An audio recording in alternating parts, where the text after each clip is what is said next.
What it do, what it do, what it do. Let it do what it do, what it do.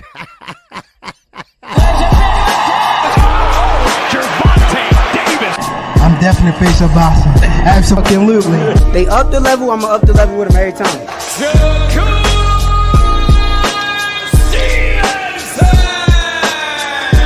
I mean what I say, lines on the cover. Charlo just dropped moving with that sweeping right and goes down face first.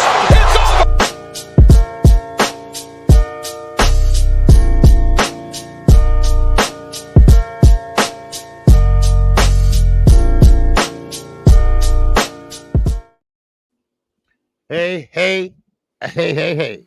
What's going on, everybody? This is Kqkc Boxing Network. And got my man, yes, sir, Knockoutboxing 86 TV. Welcome to the morning after show. What's going on, Knockoutboxing? Man, I'm chilling, man. How you doing, man? Salute to everybody in the building, man. How you doing, KQ? What's up, man?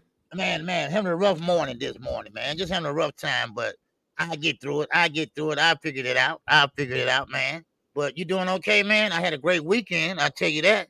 Yeah, I'm doing good. Yes, sir. Yeah, I'm doing good. I watched a little boxing, got some yard work done, got some more stuff I got to do today. Shoot, I'm chilling though. I'm ready to get this show started, bro. Okay. Yes, sir. I mean, I called the fight Saturday, and did a little entertainment Friday, so everything, went pretty good so far this weekend. So, yes, sir, man. So, what's going on for the doctor today? What's happening? What's the good word? Man, we got a lot to talk about. Devin Haney wants undisputed now at 140 pounds. Tank and Frank Martin did an interview Friday that we got to talk about what he said about Tank Davis. We had a couple of fights we got to cover. Canelo Alvarez is continuing to get exposed. Now casual fans are jumping in and calling for him to fight David Benavidez. So it's just, it's a lot to talk about, man. And then I saw your stuff about the face of boxing and all of that. So yeah, we excited, man. I'm ready to talk this boxing for the next hour and 15 minutes, man. Oh yeah, because the reason I put that up there, that thumbnail, because I saw what Bill Haney said on the Coach Malachi show. I don't know when it was. I just saw it up there, and he was saying that Devin is the face of boxing because he did this, he did that, he did this, and he did that. But we'll get into it. All right. So we can start off with that or not, But yeah, we can start with that because that's interesting. It's an interesting take. It's very interesting for him to say something as stupid as that, but we'll talk about it. Okay, well, let me say this. Bill Haney is the type of guy that tried to bring the streets into boxing. He tried to twist words where it sound bad, but he's trying to make it sound good, right? He's trying to make things not as bad as they seem, but make it good, And what he's trying to say is Devin is the face of boxing because Devin did it at a young age. Devin is not tied to no promotion company. Devin did it at a young age, and Devin is his own boss. And this is the face of boxing now. We are talking about a guy that haven't had a knockout in 5.5 years. We are talking about a guy that cannot sell. We talking about a guy that people don't even know who he is. That's what we're talking about. And now, I don't know about you all, but quote Malachi, he said, "Well, we all got different definitions of the face of boxing." Well, I don't think so. I'm sorry. I don't believe in that. All right. I believe in the face of boxing is what the people want, who the people want to see, who the people think is the face of boxing. All right. Who sells seats, who the promoter knows that they're gonna get a bag when they put you out there. That's the face of boxing. No matter where you go, Atlanta, Chicago, LA, you're gonna sell out. That's the face of boxing, in my opinion. All right. So that's how I look at it. I mean, you got and on one hand, you got to understand. What's up to everybody in the building? Salute to y'all. On one hand, you got to understand that Bill Haney is gonna try to uplift his son Devin Haney at all costs. You got to understand that, and you take it with a grain of salt. On the other hand, you would just hope that somebody would get in front of the camera and tell the truth. You know what I mean? Devin Haney is nowhere near the face of boxing. I don't give a damn if you want to say legacy. I don't give a damn if you want to say influencer or casual, whatever you want to say. If it's legacy, there's plenty of people in boxing that have accomplished more than him. Terrence Crawford's accomplished more than him. Canelo Alvarez has accomplished more than him. So he don't have the best legacy in boxing today for you to say that he the face of legacy boxing. That's point number one. Face of boxing, though, it's who people think of when they think of the sport. If you go on the street and you ask people about boxing, who do they tie it to? Who do they tie it to? Who do casual fans want to see? Who can bring people in that don't typically watch boxing, but they make sure they watch all of that person fights, and it's not even close. When you think of the face of boxing, you think of Tank Davis and Canelo Alvarez, bro. Those are the names that casuals know. Those are the names that casuals keep up with. Those are the names that the general public are paying attention to. If you go ask somebody in the general public about a Devin Haney or Shakur Stevenson or Stephen Fulton or guys like that, shit, or Jerron Boots in this, these guys that don't have the names and the star status of some of these other fighters, they don't know who they is. Shit, it's more people in the general public talking about David Benavidez right now. Stephen A. Smith ain't talking about motherfucking Shakur Stevenson and Devin Haney. He talking about David Benavidez, though. And Canelo Alvarez, like that's what makes you the face of boxing. Do people gravitate towards you? Do you, like you said, do you sell tickets? Are people willing to pay to watch you fight? And at the end of the day, you can't call Devin Haney the face of boxing when more people talking about Ryan Garcia right now than him. Like Ryan Garcia is closer to that. If you want to give somebody that, he's closer to that than Devin. So I understand what Bill is trying to do, trying to promote his son, but he's always using lies and shit to promote him, but he's trying to do his job. So I ain't mad at it. You know what I mean? Do whatever you got to try to make that young man sell. But at the end of the day, I'll ask and I continue to ask, and there's no answer for it. There's not one superstar that's ever been in boxing where their daddy was talking for him. Exactly. If you go through the history of boxing, superstars talk for themselves or they knock motherfuckers out and they don't have to do no talking. That's how you a superstar. You either talk for yourself, you talk that shit, you get people to follow you, or you get people to hate you and want to see you lose, and so they buy your fights and they go to your fights to try to see you lose because you talk so much, or you just knock everybody out and people love knockouts, so you sell that way. Those are the two types of people that are going to be superstars in the sport. You ain't going to be no superstar in the sport of boxing by somebody talking for you all the time, whether it's your daddy, your mama, your uncle, your auntie, whatever. You ain't finna be the face of boxing by nobody talking for you, man. It's just not going to happen. You know what I mean? So that's what I would suggest. Start talking for yourself. Start talking that shit and do what you know what I'm saying, and do what you do. Quit letting somebody talk for you, because nobody, like here in YouTube world, like I said, here in the YouTube world, that shit is cool. You know what I'm saying? Here in the YouTube world, Devin Haney is a star. Here in the YouTube world, on Twitter, he is a star. But in the real world, where people buy fights, where they go to fights, nobody checking for a sound bite where they put your daddy on the screen talking for you. Like, that shit ain't hidden on ESPN, on major platforms, or it's gonna get people to buy your shit. You look at Devin Haney, you look at Teofimo Lopez, Floyd Schofield, Danny Garcia, Sean Porter, and the list goes on and on. These dudes with high-profile daddies, and these daddies that love to talk for them and shit, and be in the camera and shit, they don't never be superstars. They be okay. We know them as diehard fans. Like, everybody in the chat know who Sean Porter is. Everybody in the chat know who Teofimo Lopez is. We all know who Danny Garcia is. We all know who Devin Haney is, but they dad is just as well known as them. Like, they known for, you know what I'm saying, letting their daddies talk for them and shit, bro. So until you can graduate from that and talk for yourself and be your own person, ain't nobody really, you're not gonna be like that, bro. You're not gonna be a star like that. Great, very good fighter. Is doing good. I like the Ryan Garcia fight. Fought Regis, fought Loma. Kudos to that. But face of boxing, Bill Haney off his rocker, man. He forgot to take his meds or some shit. He tripping. Okay. Okay, well, I see everybody got up early this morning, so I got to recognize you. All right, I got to say good morning to everybody. All right, so we're gonna say good morning to Crush the Legend is up in here. Oh, D Ray live on the drive is in here. We got Ray Patterson RP stand up.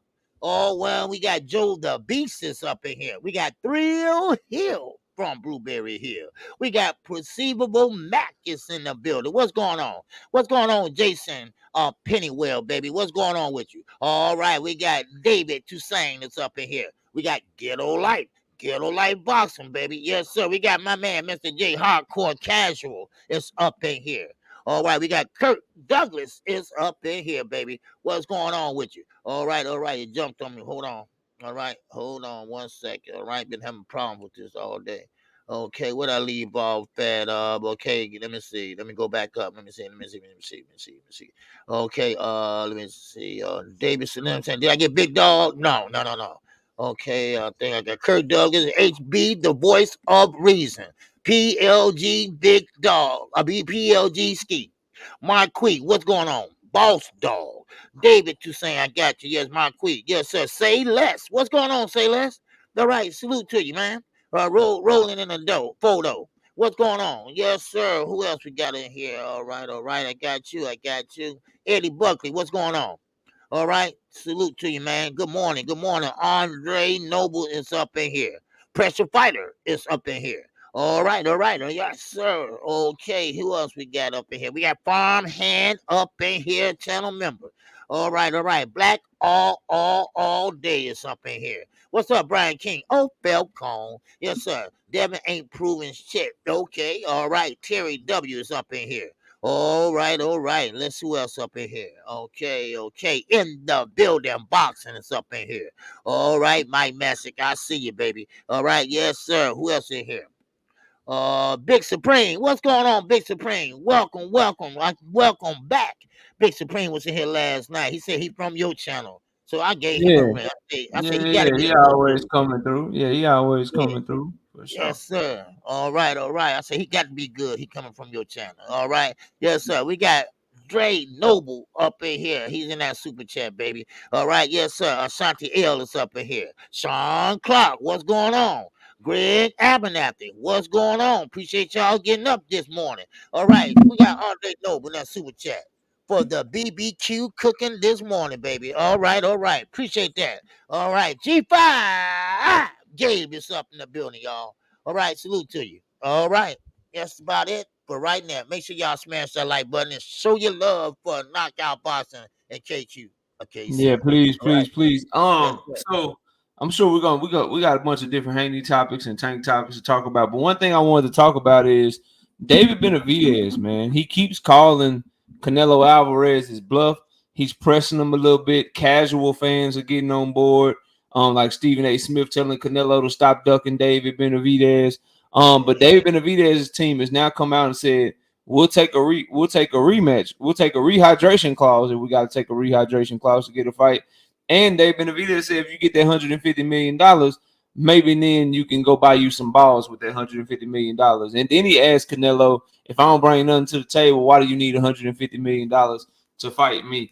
So they pressing on Canelo right now. What do you think of this situation, man? Do you think Canelo's backed into a corner? Will he find another way out of this situation and not end up fighting David Benavidez? Do you think Canelo Alvarez and David Benavidez are going to fight in 2024? Well, you know what? I think they're gonna eventually fight. And that what I think. I think what Canelo's doing, and now these are not my words. These are Leonard Allaby words. All right. Now, Leonard Allaby said he knows the business of boxing from the front to the back, from the rooter to the tutor. Now, he's saying, I don't blame Canelo. I would ask for 150 to 200 million. Why? Because I know my worth. He said, I know my worth. So he didn't say, hey, it takes 200 million. Now, he knows that if he say 200, he might get 75 or 100 because he knows that he's a businessman. And he knows that when he make money, everybody's going to make money. So some people like Leonard Allaby, He said, so it makes sense for him to ask for that. But he said, ain't no fight scared of another fighter. But me, Kqcc says this. Give the people what they want right now. Not waiting until this fight is ready. This fight been ready. I mean, don't forget, David is your mandatory. David fell down to the wayside, and he came right back up and went on top. And wasn't easy. He beat everybody from the bottom to the top. He went through the whole division. And no offense, but to be undisputed, to be that mandatory, you got to beat everybody going up the ladder. And of course, if you lose, you go back and get in the back of the line. That's what happens. And David Benavidez has been doing that. He's been fighting everybody that's got in his way or supposed to be the top of the division. So, Canelo, it's time for you to fight. Now, 150, 75, whatever it takes. And David Benavidez, he was willing to take $5 million. Now, that shows you that he wants to fight. That shows you that he wants to fight. Now, like you said, man, hey, I hope you got enough to pay and get a pair of nuts. Because you need a jar of nuts. That's what you need. You need a jar of nuts. So, no, he need to fight, and he need to fight right now, David Benavidez. Now, of course, after Jaime McGear, I think that would be a damn good fight in September. I agree with that. Matter of fact, I think that would be the best fight in boxing this year. Yeah, I agree with all of that. My issue, number one, Little Ellaby's dead ass wrong. Like asking for $150 million, $200 million, like, bro, that's you trying to make a somebody lose money on your event. That's not being a good businessman. That's just only looking out for yourself. So if I'm any promoter, I'm not paying you that much money. You know how much money they would have to make to break even on that fight? They have to sell like 2 million pay-per-views just to break even. Once they pay Canelo and pay David and pay the undercard and do the marketing for the fight and all that shit, man, they got to sell like 2 million pay-per-view. Who gonna put themselves in that position? You clearly trying to price yourself out of the fight, bro. And I feel like he should be, if he want to duck and he want to hide, no problem, no issue whatsoever. If you scared and you want to go fight Edgar Berlanga and Diego Pacheco and pull up Jamal Charlo, no problem. No problem whatsoever. Just drop them goddamn belts and take a pay cut then. Yeah. If I'm a promoter, ain't no way in here. I don't give a damn if it's Canelo, Tank Davis, Anthony Joshua. I'm not gonna lose money on you trying to pay you what you want because you scary as shit. I'm not doing it, bro. I'm not doing it. Like, you got to be out your mind. He don't deserve to be overpaid. Nobody's bigger than the sport. Nobody's bigger than the sport of boxing. And he's trying to make himself to where he get all the money. He get all the money, and then promoter, shit, you just lose money. But hey, you had me over here. You ain't worth losing money on. Nobody is. Canelo's value is he brings money to the table. He generates revenue for you. And that's why Turkey Ali Sheik told Dave Benavidez, look, it's more realistic for us to make you versus the winner of Bivol and Beterbiev, because even the Turkey dude is like, nah, I ain't paying him that. I ain't paying him that shit. I'll make the fight with Beterbiev and Bivol winner versus you, though, which is still a great fight. So if I'm David Benavidez, yes, I want the Canelo fight. Yes, I let it be known that I'm willing to take the rehydration clause. And if I'm in their camp, whatever they offer Canelo Alvarez, I would let it be known, look, man, we offered him $50 million guaranteed plus back end money to make the fight. And he said no. And then I'm just moving on, trying to see what I can do at 175 to get the winner and become undisputed up there and just continue your career without letting Canelo hold you the fuck up. Because Canelo clearly scared, man. He clearly scared. He contradicting himself at every turn. And because he knows and his fans know, and if you know boxing, you know this too, every weakness that Canelo has, David Benavidez is a huge strength of his. Canelo can only fight in spurts and only throw 1-2 hard punches at a time. David Benavidez lets his hands go and throws punches in bunches. Canelo Alvarez has a huge gas tank issue. His gas tank gets empty very, very quick. David Benavidez has one of the best gas tanks in boxing. If you take the names out of it, everyone knows that's a recipe for David Benavidez to stop Canelo Alvarez and beat his ass. Don't nobody want to say that, though. I'm gonna go ahead and say it. That's a recipe. That recipe when you can't throw a lot of punches because you get tired and you got a horrible gas tank and you fighting somebody that's bigger than you, that's longer than you, they got a great gas tank and throw a lot of punches. That's a recipe for you to get your ass knocked the fuck out. Right. And everybody knows this, but don't nobody want to say it because it's Canelo Alvarez, bro. He knows that he's doing this shit because he believed Dave Benavidez will whoop his ass, bro. If I'm asking for shit that I ain't never asked for before, if I'm asking for you to do this and to do that and to give me this money, and then I'm saying, well, you don't bring nothing to the table but an extra 20, 25 pounds, but give me $200 million to fight you. When you moving like that, man, you scary, bro. He's scared of that man. And it's because the other thing is he ain't used to somebody looking at him and not showing him no respect. Notice he said when he fought Jaime Munguia, he was very respectful. Yes. He was very respectful. Dave Benavidez ain't showing that man no respect. He said, I'm gonna hurt you, you scary, drop your nuts. What's up? What's going on? So it is what it is, bro. I think Canelo's scary, and he trying to protect himself because he know if he loses to David Benavidez, all them fans that's his stupid ass front running fans that just love to just agree with everything he said, they gonna overnight become David Benavidez fans. Watch what I tell you. He fight David Benavidez and he loses David Benavidez, all them Canelo fans, they gonna go over to David Benavidez, bro. Overnight. The moment that he win, it's gonna be Viva Mexico, David Benavidez, the Mexican monster. They leaving Canelo ass in the dust. And he know that shit.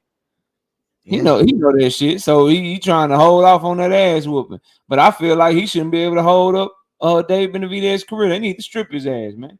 Yeah, that's what I'm saying. Why they not doing that? He ain't gonna fight. Yeah. I mean, like I said, no mandatories haven't been fought. Terrence Crawford only fought one mandatory. In a long time. That was Sean Porter. I mean, ain't nobody fighting mandatories no more. That's what it seemed like. And now Dave Benavidez, he been a mandatory Canelo Alvarez. He didn't even look that way. He fought a guy that came up from 2 weight classes before he fought David. So I mean, he was trying to fight your other guy. He was trying to fight Jamal. Yeah, then he was gonna fight Jamal. He didn't care he was mentally stable or not. He was just gonna go in there and fight him and get the payday. So yeah, I have to say, Leonard, on certain things, he's wrong about. Yes, you both know your worth. That's no doubt about it. And Canelo believes that his worth is $200 million. But still in all, who's gonna really come up with that type of money for you? They already said no over in Saudi Arabia. They don't want, they don't want that over there. They don't want to, throw out that much money. Yeah, they want the sport of boxing over there, but they don't want to spend that much like that. And Canelo Alvarez, he don't want to go in there and fight Crawford because he's beneath him in his eyes. He won't get the credit, in which he damn sure ain't. He don't care about credit. He think Crawford might actually be a threat. He don't care about credit. He didn't care about credit with Jamel. He didn't care about credit with Amir Khan. He didn't care about credit with motherfucking Badu Jack when he tried to make him fight at 180 for the cruiserweight title. He don't care about credit. He care about easy fights for the most money he can get, bro. That's right. He didn't care about credit with John Ryder, Abney Yildirim, Rocky Field, and he don't give a fuck about no credit. Liam Smith. He don't care about no credit. He care about is this motherfucker a threat? If he knew for a fact that if he knew for a fact that he could just whoop Bud ass, bro, he'll fight him. He'll fight him, no problem. He just knows that, number one, okay, if I'm gonna fight somebody that ain't gonna get no credit for in Bud Crawford, I better make sure that I'm gonna beat their ass. And he don't look at Bud Crawford and see that. He don't look at him and see that in him. So he kind of like, I don't know, I ain't gonna get no credit for it. He's too little. So it ain't about no credit for him, man. And he think people fall for that shit. Only people that fall for that is people that there's diehard fans of his and fanboys of his, man. Ain't nobody falling for that shit. Right. He don't care about credit. He didn't care about credit when he fought Triple G the third time, pulling that man up 100 to 168 pounds at damn near 40 years old. He don't care about credit. He care about his money. That's what he care about. He care about his money and keeping his fake ass image intact, man. Mm-hmm. Yeah, that's all he care about. Oh, I got to keep my image as the man, so I got to number one, I got to make sure I win, and number two, I got to try to bleed these promoters dry. I got to get as much money as possible. That's what he on. That's what he on. He ain't on no. He ain't on no credit. He don't give. If he cared about credit, he'd be fighting David Benavidez. That's right. Everybody calling for it. Like, no, go ahead. Yeah, but that's all I got on that, man. No, Chantel, I was saying that Jamel came up 2 weight classes to fight Canelo at 168, from 154 to 168. I know he didn't fight him at 154. Yeah, we know that. But Terence Crawford would jump up 3 weight classes to fight him. So that's what we were just basically saying. He care about credit and his reputation. He never fought Erislandy Lara again. He waited out the Triple G rematch. He never fought Dimitri Bivol again. Man, he don't care about no credit and no respect. Shit. Right. He took the tough ass fight. He said, you know what? Let me get the fuck on out of here. I'm gonna see y'all later. And that's why I say we don't care about no credit, man. That's why I say it's very, very iffy if he fights David in September. Now, David, he came out and said, hey, never say never. So I don't know if he knows something or not, but I doubt it. I just can't see Canelo going by his track record. I can't see him just keeping and honoring that, unless he's going to retire after that fight, But shout out to G5 Gabe, all right, in the super chat. Yes, sir, with the $3. He said, cook up my brothers. Yes, all sir, right, G5. Yes, sir. I agree, Brian. I think that Canelo beats Bud, but it's too risky for him in his mind. In his mind, what if Bud get in that bitch and he got the glow that night too? Then what? Then what happens? What if Bud Power come up to 168 pounds with him and he's still just as fast and shit? And Bud ain't gonna lay down. Bud gonna try to fight him, so he ain't trying to take that risk, man. Fuck around, lose to a welterweight. Shit, right. You know what he bring? He don't bring nothing to the table. Man. And Bud don't meet the to fight Canelo, you gotta be trash, right? Or if you're not trash, you gotta have a long layoff or injury. You gotta be way past your prime, and he gotta be able to pull you up in weight.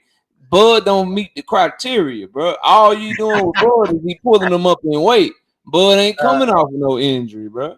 He ain't coming off no long ass layoff in the injury. So you got a certain criteria you got to meet to fight Canelo. You either got to be trash, and if you're not trash, you need to be coming off an injury. You need a long ass layoff. It's certain things that he looks for in his opponents, and that and Bud Crawford don't meet all the criteria, man.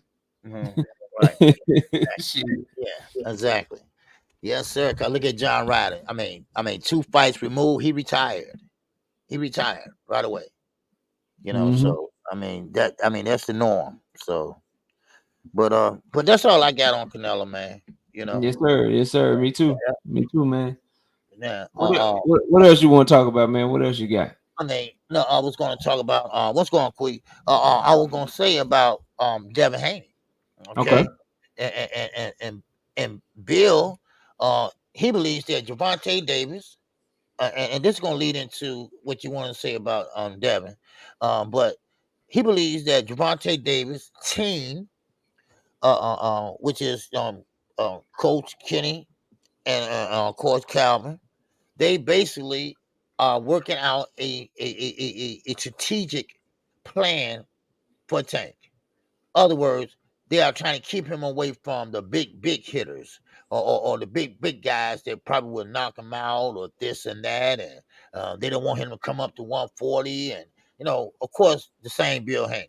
Well, to me, in my opinion, he's working out a strategic plan also, because he's not facing Matias, he's not facing T.O., he's not facing the top 140. I mean, yeah, Regis he did, because Regis was flat-footed, and Regis, you got to stand right in front of him. And that's all I see. Now, Ryan, well, we know how that might go. We know how it pretty much will go. But this is what I'm saying. I mean, Devin is no better than Tank. At least Tank did fight guys that's bigger than him, and he put them on their backs. So that's what I look at. I look at the excitement. I look at the sweet science and the knockouts, you know, and that's what I look at, you know. So, but of course, now you can go ahead and lead into what Devin was saying in the interview that he had with Yeah, I'll get to that. I want to respond to what you oh, said though. So they're working out. So Coach Kenny Ellis, he said Kenny Ellis and like Calvin Ford, they have a strategic plan for Tank Davis. right. That what he's saying. He's saying that they pretty much you know, they'll fight Frank Martin, but they won't fight Shakur. Huh. You know, things So like that. if Calvin Ford has a strategic plan for Tank Davis, why isn't Tank Davis fighting Eastside Pitbull Cruz like Calvin Ford wanted him to?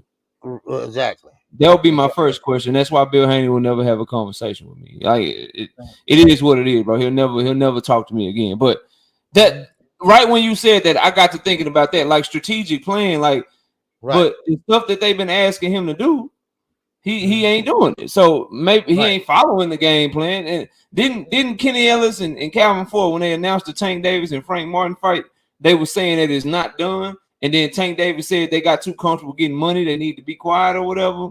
And he had to take him on, and we talked to Kenny about that. Like, so how are they making a strategic plan for him, but he ain't doing nothing that they ask that they saying he gonna do? I don't understand that. And if Tank Davis team is making a strategic plan for him, what is Bill Haney doing for Devin when he's on camera saying if it get too hot at 130, we just go up to 140, bro? Exactly. What's that? Like, is that not a strategic plan? Are you not planning some shit? Are you not openly letting it be known? Hey, if you come to this weight class, then I'm gonna go to that weight class. You know what I'm saying? So you take over down here, I'm gonna take over up there and shit. Like, so what are we talking about, bro? Well, like what? Every fighter's team has a plan for him, and it's a strategy. They all doing the same shit. So I don't understand what the hell we talking about, bro. I don't get that. So Bill Haney tripping with that shit, man. Like your ass has a strategic plan for your son. Part of your strategic plan, move Sandor Martin out the way, get the Ryan Garcia fight. Part of your strategic plan, shit on all things Tank Davis, but then try to uplift him when your son do the same shit. Like, oh yeah, you know, Ryan Garcia is an exhibition. He's trash. He's garbage. Now, Ryan Garcia, man, he's a good fight. You know, he's one of the best fighters. All that mental health issue shit, that shit fake. He's just trying to get us off our game. Ryan gonna be ready. Ryan working hard. All that shit, bro. Like, stop. Exactly. Stop that shit, man. Go do that shit. Go do that shit somewhere else, man. Ain't nobody falling for that, bro. And now Devin can't make the weight at 140, so 135. So 135 is trash, he said. Ain't nobody 130. That's trash. Everybody need to come up to 140. You know, and that's trash, 135. Well, I don't think Tank Davis is trash, Marcello is trash. I don't think, you know, you got a lot of guys down at 140 on 135.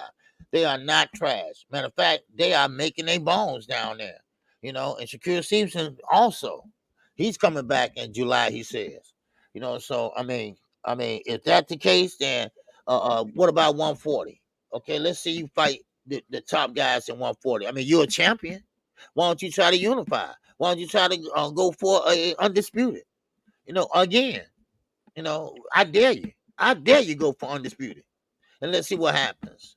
That's what I was gonna segue to. A fan asked Devin Haney, do you want to go for undisputed at 140 pounds? And he said, I wasn't at first, but I changed my mind and now I want to go for undisputed. What do you think of that? Well, I think that I think he's just talking because I don't think he can get past the top guys at 140. I don't think he can get past Tio. Who's the champion right now? Teofimo WBO, Super Elder IBF, and then the Rolly Pitbull winner will be the WBA and Devin's WBC. Okay, go ahead. Right. You know, so but now I don't know about Pitbull and Rolly, but I can say Tio is just athletic and also just as strong as Devin Haney. That's no doubt about it. Matias, no, he don't have the great footwork, but he will walk through whatever Devin has to throw. That's one thing about it. Then, of course, you know, we're not going to talk about no knockout of the year, Bill Haney. You still bringing up knockout of the year for Devin? You know how long ago that was? He haven't had a knockout in 6 years almost. So why you bringing that up on Coach Malachi show? We talk about undisputed knockout of the year artist on Devin and Haney, the face of boxing. I mean, what? I mean, I mean, sometimes you just gotta be straight up. My son is great. My son is good, but he's not great, and we still working on being great. I mean, it's nothing wrong with saying that, But still, if you're going for undisputed, man, well, look, kudos to him. I want to see every fighter do their best.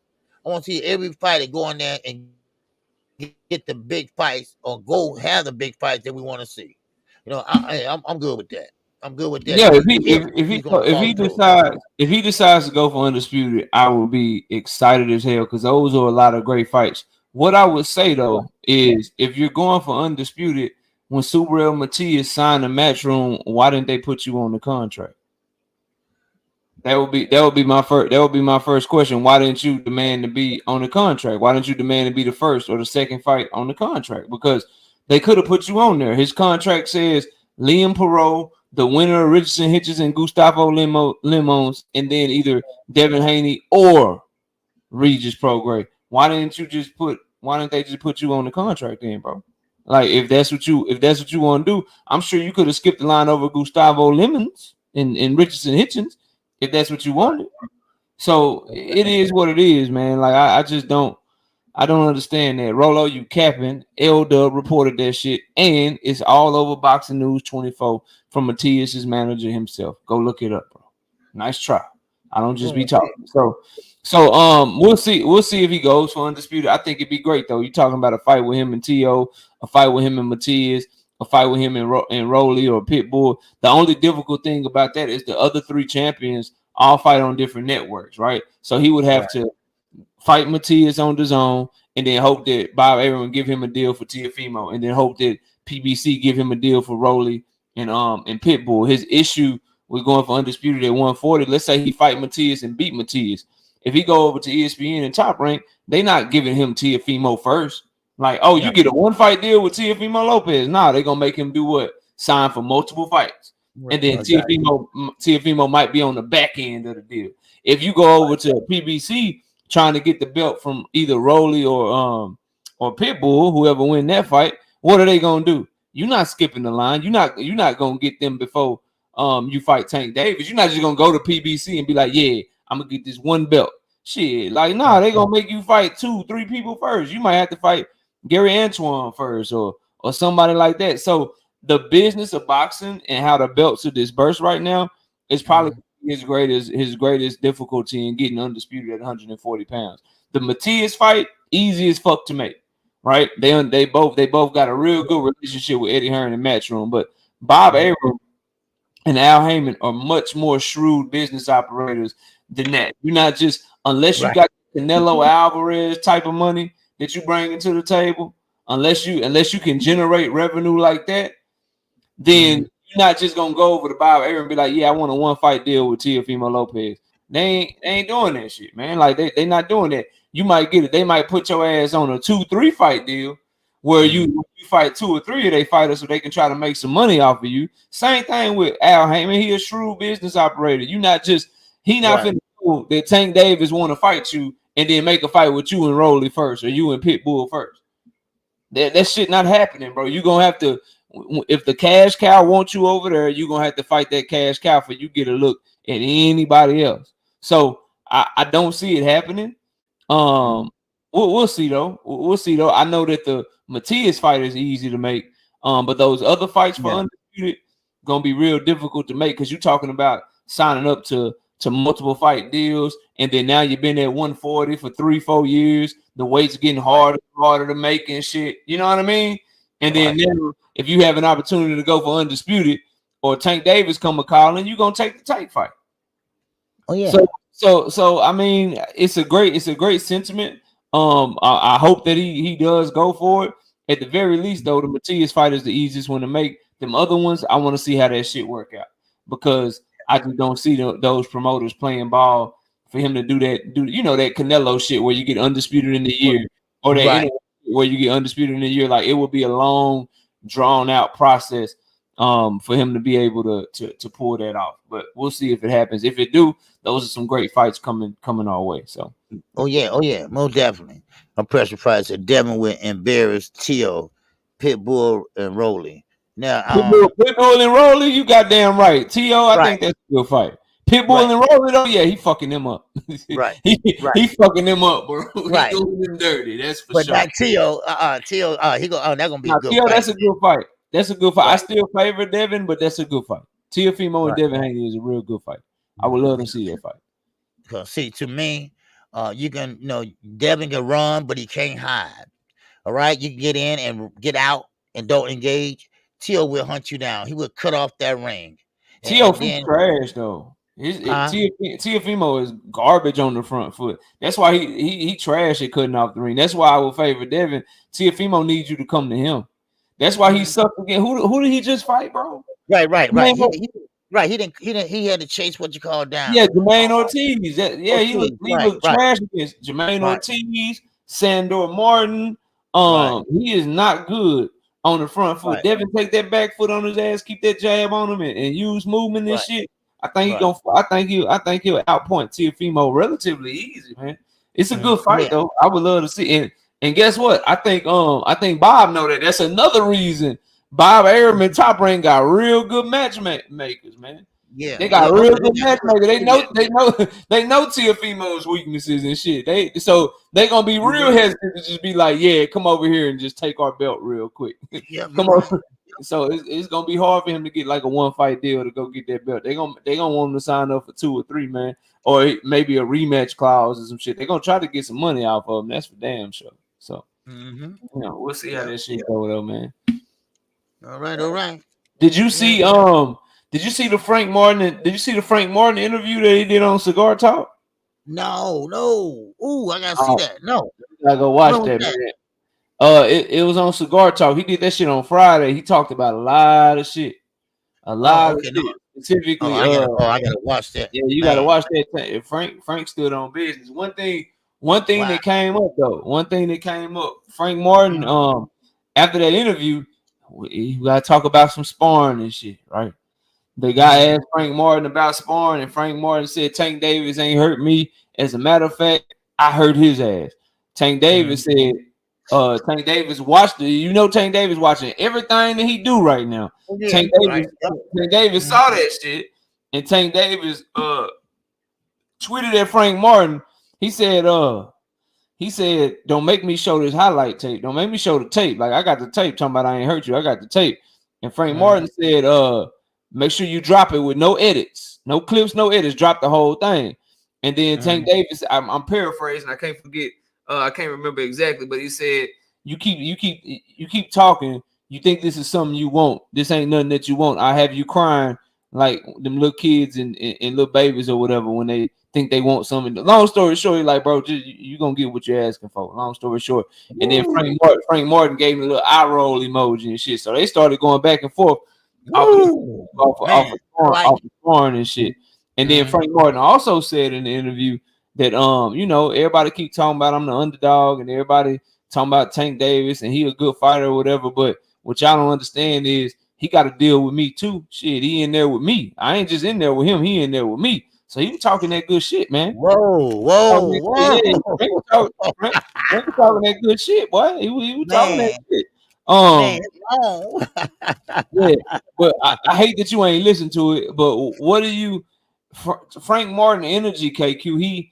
I'm loving what I'm seeing. He making me a bigger fan. I wasn't really a Frank Martin fan, but the way that he handling himself, the way that he talking, the confidence that he's speaking with, he's making me a fan of his, man. He's making me a fan because I know he gonna go in there and he gonna stand on business. Even if I got him losing, he gonna go in there and he gonna stand on business. And if he wins, he win. But he's not the typical opponent you would see against one of these big name fighters where he's all respectful, where he's, you know what I'm saying, kind of shy from the camera. It's kind of like Rolly, but no clown shit. And you actually believe him when he talking, and you can see, he got skill coming behind him and shit. So I'm loving the energy, man. Yeah. That's one thing about me. I like Frank, but I thought he was just too damn quiet. he don't, he's not outgoing, no outgoing personality. He spoke on that too, and I'm gonna let you finish. He spoke on that too. He said, "Nah, Okay. He said, "Nah, I'm just a solid dude. I can't fake it. So if it's not, but if you bring it up out of me, shit, I'm going. Don't worry. I got that in me, but I'm not one of these fake people that's gonna just do it because I'm supposed to do it. I do it when I feel the need to. And obviously with Tank Davis, he feel the need to because he was talking some big shit, man. Wow. He was Okay. he was talking that shit. He say Tank. He say I do whatever he can do. I can do. I can box. I can bang. I can do whatever. And then but he kind of caught himself up a little bit. The interviewer said, "You gonna bang with Tank?" He said, "Well, no, I ain't. I ain't gonna just bang with him and all that. I was like, yeah, boy, better get right now. Better get right. Remember who you talking about now." But man, I wish you had watched that interview because Man, there's some good jewels in there. But man, I like just what I hear though. on the sparring, do you think Frank is telling the truth, or do you think Tank is telling the truth? Because Frank is saying that he hurt him, and Tank didn't hurt him. Tank is saying, "Man, I hurt your ass. Fuck is you talking about? I dropped the tape." And Frank said, "Don't give me no highlight tape. Give me the whole thing." What you think, man? What you think going on with that, man? I think they both right. I think Tank hurt Frank, but I think Frank also hurt Tank. Now I don't know how bad, because it is sparring, and we're gonna get the chance to see the real deal. So I don't know. I think they both telling the truth. I know that. I think one hurt one and the other one hurt the other one. So, I mean, but I like Frank, man, and this is what I want to say about what you were saying about the interview. You know, I like Frank, but I was just saying, but he just too laid back, quiet. But now that you said he talking that talk, I got to go watch it. Right? I got to go watch it because I like to hear that. I like to see him now standing out there and getting out there and talking that ish, right? When he did that interview on Queens of the Ring, he was talking that, he was getting amped up then, but he kind of brought it back in, he kind of reeled it back in. But now, this fight don't have to sell itself. It's already sold, That's right? true. But now I like it, the back and forth. I like that, and now Frank ain't backing down. He don't care if you the face of boxing or not. He let you know that, hey, I can bring it too. I can bring it too. And like they say, they both southpaws. They both can box, and they both can bang. But like Frank said, he ain't gonna be sitting there banging with him. He ain't gonna do that shit, man. Right. He ain't gonna do that. So right, cause Tank, he the type of guy, he want to get to you any way he can. And he don't want to get outboxed or outbanged, so but that should be interesting fight, man. This is what I and I said this over on my channel, and I want to say it to you, Kqkc. I want to know what you think. It's just funny to me, man. And I ain't saying Frank Martin lying or anything like that. Whatever, bro. If he clipped him in sparring, he clipped him in sparring. If Tank clipped him, he clipped him. This is what I'm saying though. Tank Davis seemed to get his ass whooped by everybody in sparring. KQ. Everybody say they all whooped his ass. Frank whooped his ass. Devin whooped his ass. Brian Norman whooped his ass. Everybody whooped his ass, man. Everybody whoops his ass in sparring. Let them tell it, man. So it is what it is. I do know that when Tank said don't make me drop the video, and Frank Martin said don't show me any edits or whatever, or no highlights. Well, if he didn't hurt you, there should be nothing he can edit, nothing he can do that will show you looking like you getting hurt if you never got hurt. So and then so I just it is what it is. The good thing, like you said, is that they actually fighting. And so we don't have to worry about no sparring session. They actually gonna get it in there. 8-ounce gloves, no headgear, and so forth and so on. And one thing you said about the fight already selling itself, that happens when you got a good fight at the top. But you know what also happens is when you already have your undercard worked out.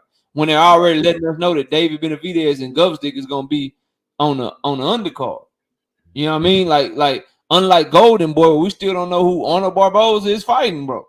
So that's the difference in class and quality between when Al Heyman puts a card together and when Oscar De La Hoya puts a card together, because we still don't know who's on Devin Haney's card against Ryan Garcia, but we already know who's on Tank Davis and Frank Martin's card. Right. It's just good promoting, and the fight is gonna sell itself. And once you look at that interview, I just sent it to you. I sent it to your phone, by the way. Once you see that interview, it's gonna make you even more excited for the fight, because you know Tank Davis is gonna have somebody in front of him that's coming to whoop his ass. And if Tank stop him, it's gonna be because Tank stopped him, not because somebody came in there to lay down. Right. Now, pressure fighter. That fight is a go. Okay. All right. Heard it from the coach himself. All right. That fight is no cap.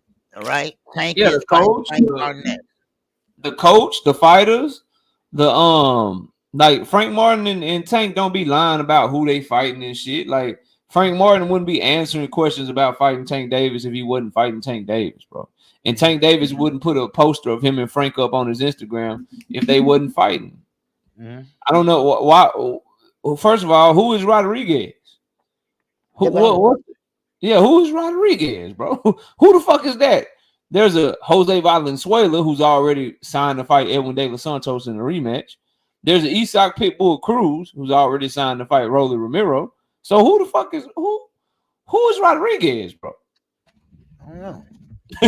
Who the fuck is that? I follow boxing daily. Who the hell is that? So it is what it is, man. I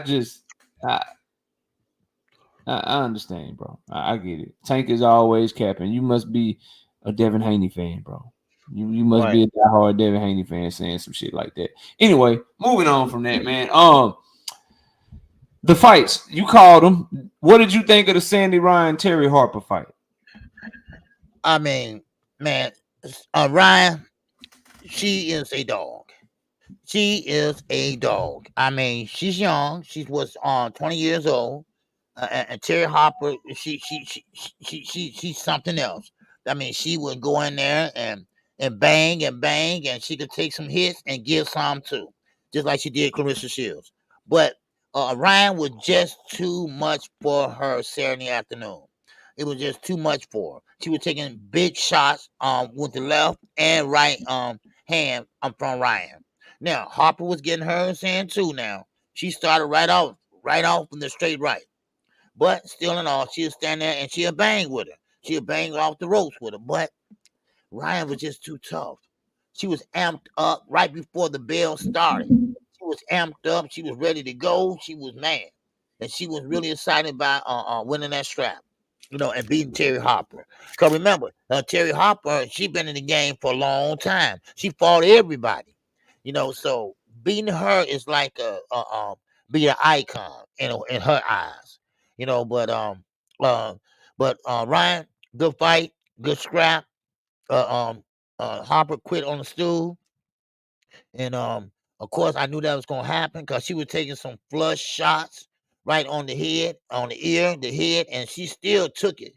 But when she walked back to the corner, I said, you know what, man, she took a beating in that round. But she stood on ground. She ate it, but she didn't want no more of it. She didn't want no more of it. It's nothing that I can say Ryan did wrong. Ryan pressed the action. Ryan came in and she did what she had to do. She went downstairs. I mean, I think she should have slowed down a little bit, because she could have got the knockout, but she was just so amped up and she was so mad, because they didn't like each other at first during the press conference. I mean, they was going at each other, but she could have got the knockout, but she didn't, because she was just not getting wild, but she was throwing nonstop, and her gas tank was there, but Terry Harper was just coming back, catching her with certain shots that she was missing, but she was making more than she was missing. So hey, shout out to Terry Harper for being a tough competitor. But one thing about it, Ryan, she got a big future ahead of her over there in the UK. They standing behind her, and so watch out. Out with the old, in with the new. So you can see a lot of other fighters leaving. What's her name? Katie Taylor gonna be going out the door. Yeah. Ladies like her is gonna be coming in. So, so I can't wait. 'Cause I support women boxing, and I love it. And I just wish they had 3-minute rounds. Cause they did, then Harper definitely would have been out of there. So, Now that's she all. got rid of Harper. Harper quit on the stool, so she made her quit. She stopped her ass for Oh sure. yeah, oh yeah. Um, the thing with Sandy Ryan, number one, I want to see her fight Chantel Cameron. I want to see Chantel Cameron come up to 147. I want to see Sandy Ryan and Chantel Cameron. Uh, That's a damn good fight. But I think Sandy Ryan took her frustration with the Jessica McCaskill situation out on Terry Harper. She was angry. She came out with yeah. that ass power jab early. She was going to Wow. the Yeah. body, and she just was too strong for Terry Harper and too Yeah. aggressive. And for our channel members out there, that's members to my channel, y'all saw what I was talking about and why I picked Sandy Ryan to win that fight. Just too aggressive, physically strong, and something just missing from Terry Harper. She just ain't got no dog in her, and it kind of showed a little bit when she just let Sandy Ryan push her ass all around the ring and just beat up on her. And you were right, Sandy Ryan did like rush her work when she got Terry Harper hurt the first time, but her trainer, to his credit, gave her some phenomenal instruction. He said, yes, you can stop her. You had her hurt, but you didn't hurt her because you just going in there amateur style, just throwing all these punches. He said, plant your feet and place your shots and be accurate with them, and you'll get her on up out of here. And she did that the next time.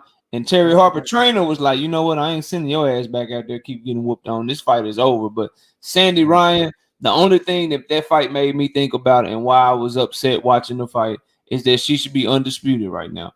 I know McCaskill is your girl out of Chicago. You know what I'm saying? I know she repping Chicago, Illinois, and all that shit. But Sandy Ryan beat Jessica McCaskill the last time they fought, and it wasn't even that close, and they called it a draw. So that's what made me think. I was like, damn, this was only for one belt. This shit should have been for all the belts. But hopefully, Sandy Ryan can get that rematch, and McCaskill will give her that rematch, and they can run that back. But it was a great performance, great performance by Sandy Ryan, and I can't wait to see what's next for her. I think her big mega fight though down the line, it's gonna have to be her and Chantel Cameron. I think that's a damn good fight. So we'll see how that shit go, man. But yeah, great performance by Sandy Ryan for sure. Oh, yeah, most definitely. A shout out to Big Supreme in the super chat. He said, Frank said, I ain't gonna bang with Tank. All right. And shout out to Sean Clark in that Cash app. I appreciate you, baby. Yes, sir. Appreciate it. Yes, sir. Yes, sir. All right, Appreciate all y'all right. showing love to the OG. So KQ, Bill Haney said that he don't believe Ryan Garcia. They trying to sell this fight now because Devin think Ryan was really crazy and shit. But Bill Haney like, nah, son, we need to sell these motherfucking tickets. So now he's saying Ryan is faking and putting in work. This is what he said. He said about Ryan Garcia, quote unquote, mental issues. He says, we feel it's a ploy on Garcia's team to get us off our game. So we dug down deeper. I don't think the commission is going to pull the fight, not with the way Ryan is working. I know he's acting, and it's unfortunate that he's using mental health route as an antic because there are people in the world who are suffering from mental illness. That's not deterring us. Devin is on another level with his preparation and his skill set. The power is there. He's always had the power to keep his opponents honest. Devin can stop anyone in or around the division. He's a pure master boxer, so he's aware of his surroundings in the ring at all times. Can he put Ryan to sleep? Absolutely. Right hand over the top. What do you think of that? Why are you laughing? I'm just reading. That's a bunch of bullshit, right? First of all, What do you mean? Ryan just acting. Ryan not crazy for real. Okay, first of all, Ryan got a track record of mental illness. Okay, this ain't the first time he have gone through some mental illness. Now, it hasn't been this extreme. No, it hasn't. But he has dropped out of fights because of mental illness. Now, that was his word. Now, I ain't no doctor. I didn't check him out, or nothing like that. And I'm no psychiatrist or nothing like that. But I know that he dropped out because of mental illness. That's all I know, that word. And this ain't the first time. And might not be the last time. But now, of course, you got to take it at face value because you got to be ready for anything. Yes, Ryan might be working behind the scenes because I can't see Derrick James. that's going to just go in there and just say, you know what, I'm on a paycheck. I can't wait to get rid of this Ryan Garcia guy because he's getting on my damn nerve, right? No, I can't see Derrick James doing that. Because Derrick James, what he would do if he thought he was mentally ill, Derrick James said, hey, look, hold on. I'm not going to put you out there, man, if you're not right. I'm not going to put you out there and put you in harm's way if you're not right. You know, he do care about the fighters that he trained. You know, he don't want to see nobody hurt, you know, but still. Now, of course, Devin stopping people with overhand rights. I mean, last time I checked, Devin, all he used is the jab and going downstairs to the stern. And then he get the hell out of there. Now, of course, I can't see him stopping anybody. He haven't done it in 6 years. Why did he gonna choose now to do it? All right. But hey, we are talking about Ryan. All right. We are talking about Ryan Garcia. So I guess maybe, okay, of course, you know, if he's mentally ill or whatever, I guess now this is your chance, Devin. All right, this is your chance to catch up on a 5.5 year of not knocking nobody out. All right, congratulations if that happens. All right, but I do have Devin winning this fight. I do. I think he can box the socks off of Ryan. But Ryan, if he time him right, he can catch Devin as he come in and going downstairs. He can catch with the check left hook, or he can change it up and catch with the right hand that he don't know that might be coming. So it's a lot of game plans can be played in this. All right. Now I don't know if Ryan's crazy or not. I don't know. But I know one thing: if he's gonna go ahead on with the fight and he's gonna go in there and work, Derrick James gonna make sure he's gonna be prepared. That's one thing about it. Derrick James gonna make sure he's prepared. So that's what I got on that. Yeah, I mean, it's kind of a tough spot for Bill and Devin, right? Like, in one hand, everybody can see this motherfucker losing his mind right in front of us. Like you said, you don't know, but we can see Ryan is off his rocker a little bit. Like, it's something wrong with him. You know what I mean?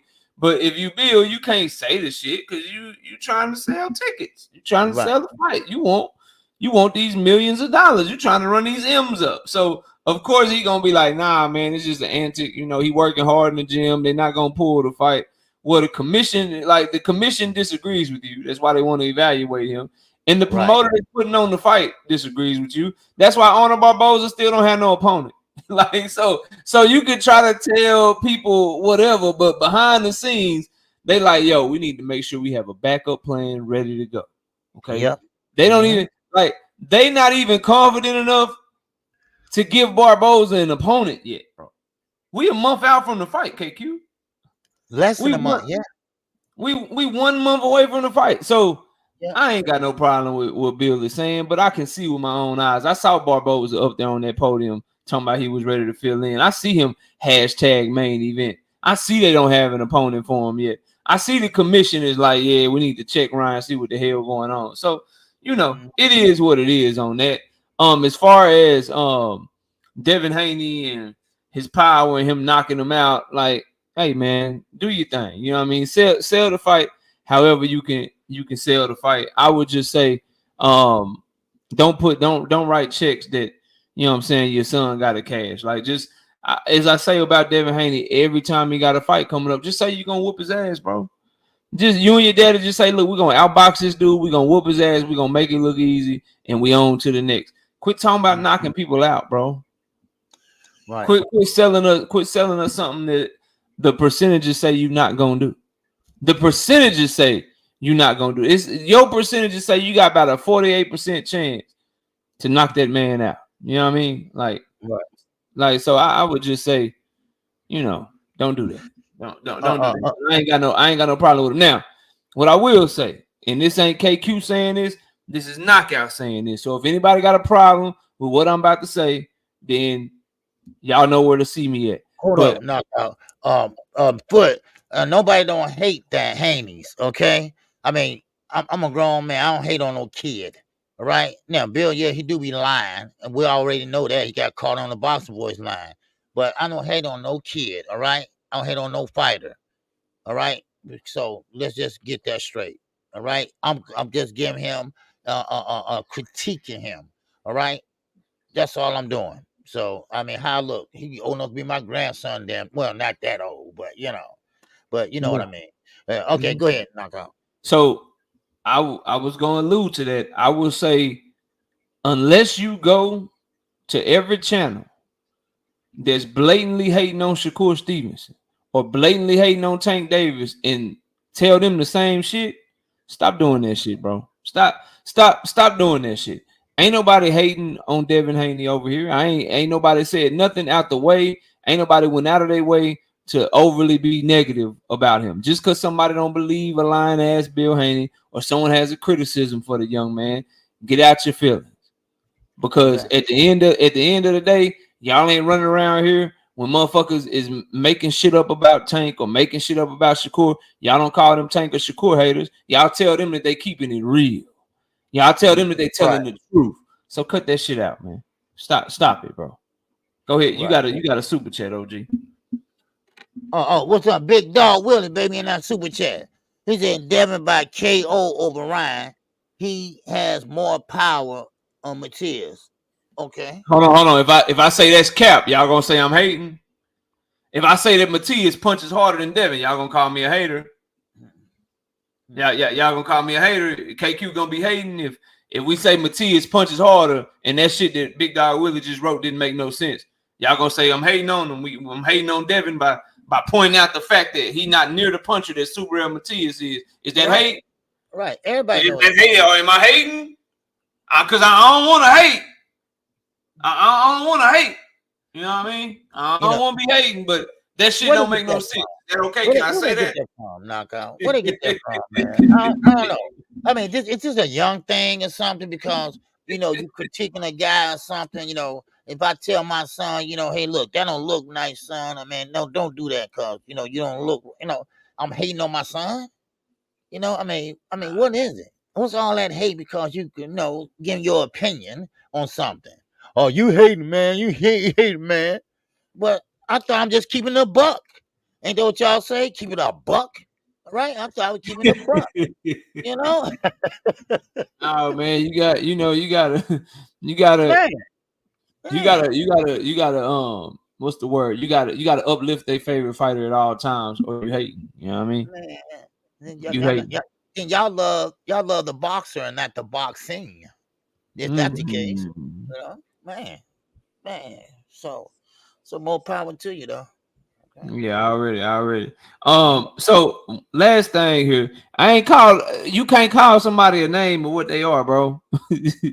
Rolo, you can't call somebody a name if that's what they are, bro. I'm not name calling Bill Haney if I call him a liar. That's what he is, bro. How am I calling him a name? What are you talking about, bro? Just stop it, bro. But no, Tank and Frank Martin.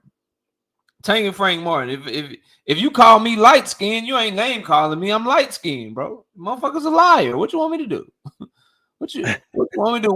Where was you taking up for me, your brother? Y'all called me your brother. Where was y'all taking up for me when he called me stupid and then ran off the panel? I don't remember y'all taking up for me. No, knockout, not stupid.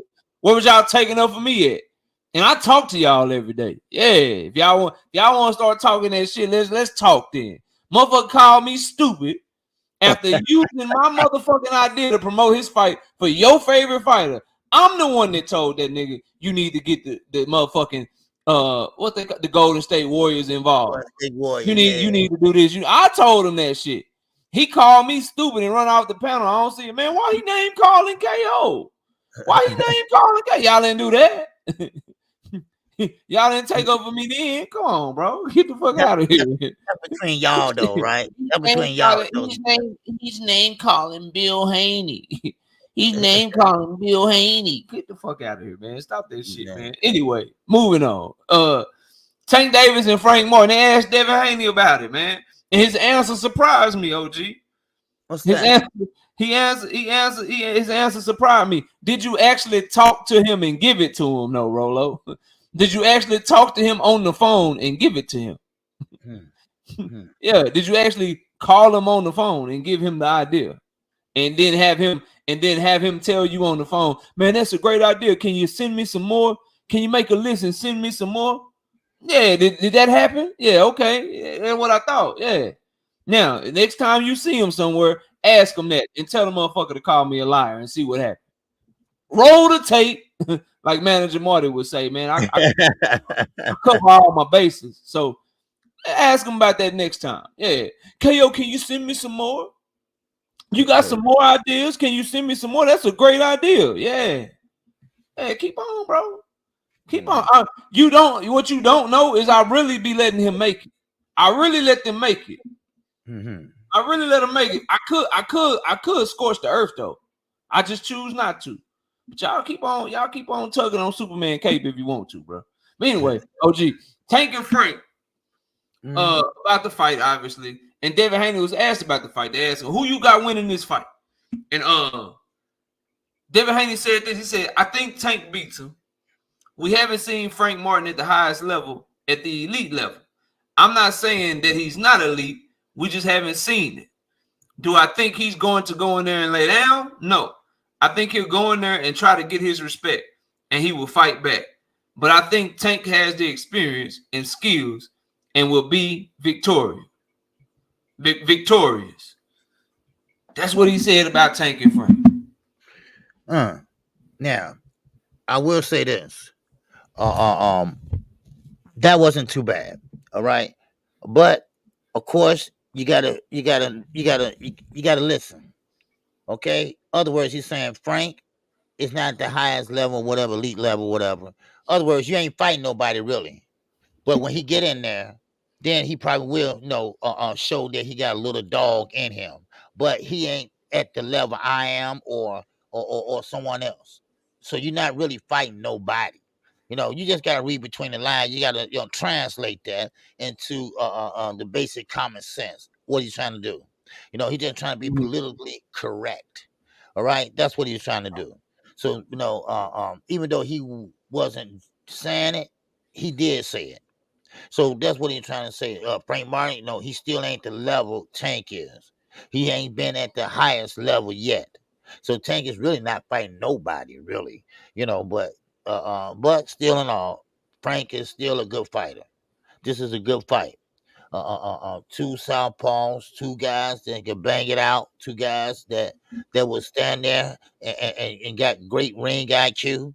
One got Derrick James in his corner, other one got Calvin Ford in his corner, and both, like Calvin Ford said, I would love to go head to head with Derrick James. Strategize against strategizing, mano a mano, both fighters. So, I mean, it wasn't too bad what Devin said. It wasn't nothing that, to shoot fire. Because whoever asked him that question, that what they were expecting from him, call it a exhibition or whatever. So it wasn't too bad. I don't think it was too bad in my book. No, I don't think it was bad at all. It was surprisingly very respectful of Tank. It was very respectful. Ever since that sparring footage came out, they didn't got real respectful. KQ. I've noticed a change in energy. It was ever since that sparring came out, you had to remind Devin that he wanted to fight Tank in the interview. Who you want to fight next? Oh, I want to fight Barrios. I want to fight this guy. What about Tank? Oh yeah. I want to fight Tank next. And then you have to. Now he's picking Tank Davis to win when before he didn't think Tank could beat Ryan, but now he think Tank can beat Frank. It's just, now Tank don't stop himself. I mean, now ain't nobody gonna stop Tank. Tank stopped himself. Now I was just 16 years old, holding my own in that spot. Shit getting real. It's getting real respectful all of a sudden. I don't know. That's crazy. That's crazy. But I see what he's saying on the pick. I understand it. I get it. And Frank is a real dog. And Frank doesn't have the experience that Tank Davis has. But it's just funny that all of a sudden things are getting real respectful and real. Now they're telling the truth and shit when back into a wall. And maybe that's because the fight's coming up and we don't know it. Maybe they haven't reached out to and they know that Tank and them want to make that fight next. I don't know. But all I know is the change in energy is very, very palpable. And it's been going on for almost a year now. Ever since after the Loma fight, I can notice a shift in their energy when it comes to one Gervonta Tank Davis. So we'll see. We'll see how this shit go. But I mean, I don't disagree with nothing that Devin said about the fight. I think Tank does have more experience. I think Frank ain't gonna come in there and lay down. And I think that Frank is a real good fighter. And he'll have a chance to show whether or not he's elite. But yeah, I just the change is funny. I don't see how you could pick Ryan Garcia to beat Tank, but then pick Tank to beat Frank. I don't. Right. That's kind of one of them you bullshitting on, and I'm gonna let y'all decide which one. But that's all I got on it. Okay. Now Joseph Jackson. Yes, he did leave with the 20,000. It's a reason why he left with the 20,000. All right. Floyd Mayweather Gym had what we call dog rules, and whoever quit first is the loser. Tank was tired. Adrian Broner jumped in there and tried to stop it at first. Bill got in there and said, "No, let it keep going." So Tank kept whooping that ass. All right. So, but Tank got over there by his team, and the team said, "Okay, come on, that's okay, that's enough." Tank said, "Okay, that's enough." No, Tank quit. Tank said, "You know what? I'm tired. That's enough. That's enough." So, and of course, he wasn't betting. His team was betting. So Bill won the 20,000 because Tank was tired. All right, because you take 25 unanswered blows, and you just got off the plane, whatever, you're tired. You're tired. And he was tired beating that ass. All right. So that's why he got the money. So No, there you go. it's not even him getting the money. The problem is this, and I tell y'all this, and y'all go to every platform trying to change the narrative and change the conversation. It's not whether or not Devin Haney left with the money. It's that Devin Haney fans, Devin Haney himself, Bill Haney himself tried to act like and lied about that part of the sparring ever existing. The part that we saw on tape, they tried to act like it never happened. They told us for years we beat the shit out of Tank. We beat Tank ass. We sparred the first time in Baltimore, and yeah, he got off on us. He did that. But in the second time we sparred him over in the Mayweather gym, it was all us. We whipped his ass. I beat the shit out of Tank. I did this to Tank. That's the problem, is that they acted like that part that we saw where Tank was whooping on his ass, knocking his ass all across the gym. They acted like that didn't happen. They lied about that happening at all. Right. They made you believe, they made the entire world believe that he just went in there and he fucked Tank up. He went in there and he beat Tank Davis' ass. That's the problem. And y'all know that, and you understand that, but you're trying to deflect from it. Exactly. That's what people are calling out. Like, whoa, hold on. I was told that y'all left with the money, y'all whooped his ass. I was told that shit was one-sided. I was told that you just beat on Tank ass the whole time. But I see this tape right here. That's the problem, y'all. And y'all know that. Y'all are all smart enough to know that. That's the issue. Your entire existence of being hyped up, being the next Floyd Mayweather, being the next great thing. How did they come onto the scene? Talking about that sparring session, making up these stories. Your whole persona is built off of a lie. Mm-hmm. That's the issue. That's the problem. Not that he left with the money, not that he got the better of Tank as the sparring went on. As a matter of fact, Adrian Broner, Tank Davis, everyone verified that once Tank got tired, Devin started getting off a little bit, and he started getting the better of Tank. Everyone acknowledged that. But what Devin Haney and the rest of you and Bill Haney, what you refused to acknowledge was that at first, Tank, when he had his energy, was on that ass. He was on that ass. He was beating him up. That part they tried to act like didn't exist. That part they lied about. And now that their lies is exposed, is who walked out with the money though, KO? Who he was only 16, KO. Y'all didn't care about, and I'm gonna end with this, OG, because it's very interesting to talk about. I see it being called a highlight tape, or Tank only put out a part of it. Why didn't Tank put out the whole sparring? I see people saying, yo, Tank, if you drop that Frank Martin tape, make sure you put out the whole sparring session. I see a lot of Devin Haney fans saying that. I see a lot of people telling me that all the time. But those same people, y'all didn't have an issue. Didn't Devin just put out a highlight tape of him and Hector Luis Garcia? And Hector said that, hey, I had my moments too, put out the whole tape. Y'all didn't ask Devin to put out the whole tape then. You only want the whole tape when the part that you see makes your favorite fighter look bad. But when the part that you see makes your favorite fighter look good, you don't give a fuck about seeing the whole tape, and that's why you're a hypocrite, bro. That's why that's what makes you a hypocrite. You only care about context when what you see doesn't paint your favorite fighter in a good light. But if what you see paints your favorite fighter in a good light, you don't give a fuck about context. You don't care about the whole tape. You don't care about the half of the tape. You only care about what makes your favorite fighter look good. You don't care about the whole story when he's looking good. You don't care about the whole story when you can see Shakur walking off talking about, I'm tired. You don't care about a 10-second clip then. You don't care about Bill Haney using that clip to make it look like Devin Haney made Shakur Stevenson quit, like he was beating on Shakur Stevenson ass. You didn't care about it then, bro. And you know you didn't. You didn't say, now hold on, Bill. That's just 10 seconds. Can we see the rest of it? Can we see the rest of it, Bill? You didn't care then. You what y'all do? Yeah, he beat Shakur Stevenson ass. Yeah, he made Shakur Stevenson quit. Yeah, he did Shakur Stevenson dirty. You didn't care about that shit then, bro. Yeah, look at who Tank fighting. Tank fighting Hector Luis Garcia. Devin already whooped his ass in sparring. You didn't care about seeing the whole sparring footage of Hector Luis Garcia. You didn't, bro. All you cared about was shitting on Tank Davis. All you cared about was shitting on Shakur Stevenson.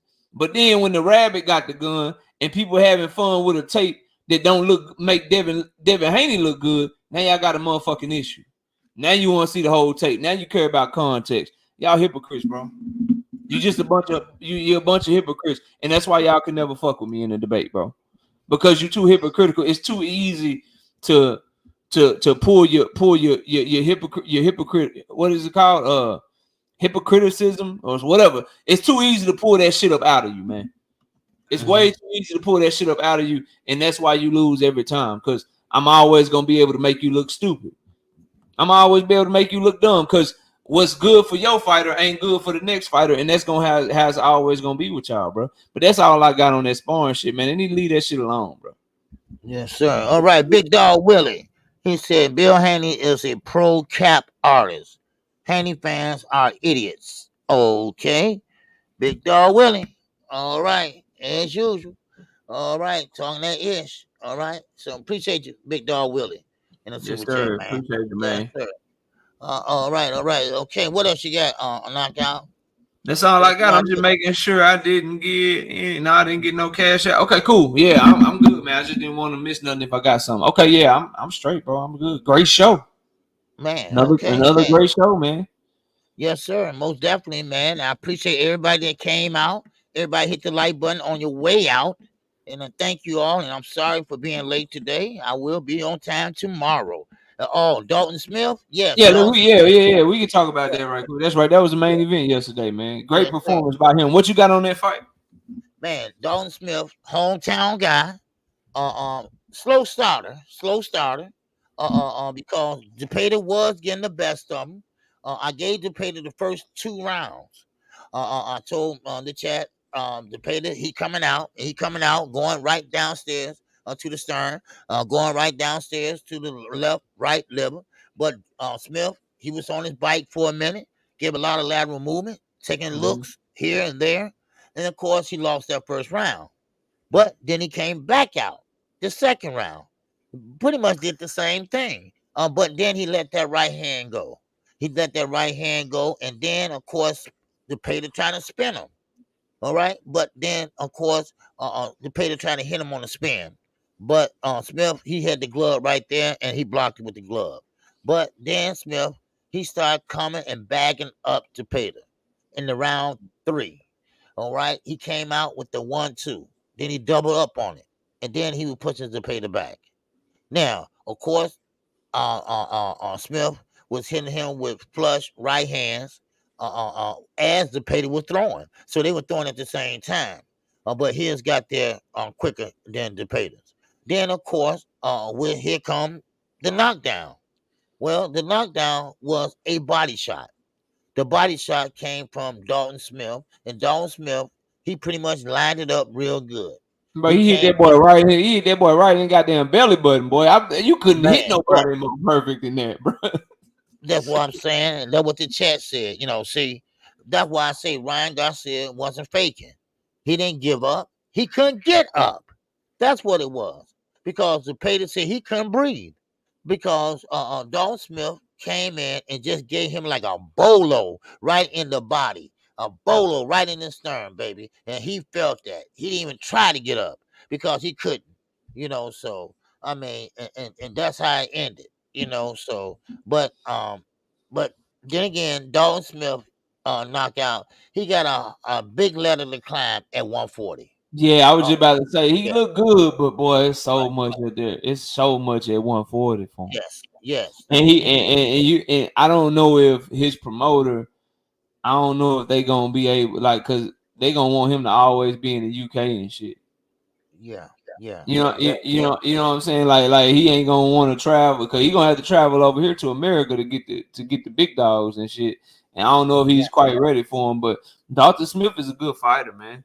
Mm-hmm. He's a good fighter. He like you were saying at the beginning of the fight, you could tell he wanted to make sure he didn't get clipped with no stupid left hand because that's Zepeda's biggest weapon. So he was moving around the ring, protecting himself, making sure that he got he got out of dodge. Then as round 2 and round 3 came on, he found his distance for that straight right hand, and the 2-1 combination started leading off with that, working his feints and shit, and he was faster, to the punch, and started catching Zepeda with that. And then once Zepeda got used to him going up top with the right hand all the time, he looked up top, feinted, and threw that right hand down low, right to the bread basket, and it was all she wrote. So I like the game plan that he had, the way that he kind of grew into the fight, like first starting off real defensive. Then once he started off real defensive and kind of got his range, then he started letting that right hand go, which is the great weapon against the southpaw when you're an orthodox fighter. Started letting that right hand go, threw it behind the jab some. Sometimes he leaded with it. Sometimes he threw it as a throwaway punch to actually land a power jab, just a good variety of it. Then once he got that landed, he went down low. And you could just see him growing into the fight. And if he would have continued, he would have been mixing it up even more on Zepeda, except for the body shot that he went down low with. Zepeda couldn't handle that shit. He ended up knocking him out. So just a really good performance from him. Now, I do think Zepeda's best days are behind him. So I don't think he fought the best version of Zepeda, but it's a good name, big name on his resume. And for him, them UK fighters be getting their ass whooped by Mexican fighters. So the fact that he's able to get over that hump and put hands on the Mexican when UK fighters typically don't win against Mexican fighters. I mean, we just saw what William Zepeda did to Maxie Hughes. That shit was ugly. So yeah, great performance from him. I want to see what's next. But I mean, if I'm being real with you, OG, I don't think he got nothing for guys like Richardson Hitchens or Gary Antoine Russell or any of the top names at 140. Like, I think I don't even think he can do nothing with like Liam Perot and Ergashev, who motherfucking Subriel Matias knocked out. Like, I think he's just like, maybe top 10 to 15. Right. I don't know if he's like a top 5 dude that can win a championship and stuff like that. But we'll see, man. Dalton Smith is he's a good fighter, man. I can't wait to see what's next for him, man. Yeah. That what the commentator was saying also. He has a high hill to climb, and like you said, you got Hitchison down there, which he will be fighting soon. I mean, he just gotta, he gotta mature more. Mm-hmm. He gotta mature and evolve. He's gonna have to evolve a little bit better, and because you got big guys at the top 10 level, So I mean, he's just gonna have to do that, and he's gonna have to fight like he fought with Zepeda. He took his time, and he made sure that he collected data, and see what he bringing, and then he made his move. You know what else? Before I let you go, Zepeda got a decision to make. Cause see, now he done fell to that other tier. They about to start calling his ass. He gonna start getting calls to fight Gary Antoine Russell and shit. Yeah, they gonna call him. They gonna start calling his ass to fight like Abdullah Mason and some shit. Right. Like, he gonna have to decide whether or not he want to keep doing this shit. Cause his days at the top, getting good fights and like being the A side, those days is over. They about to start calling him for them young hungry lions to get a name on their resume and shit.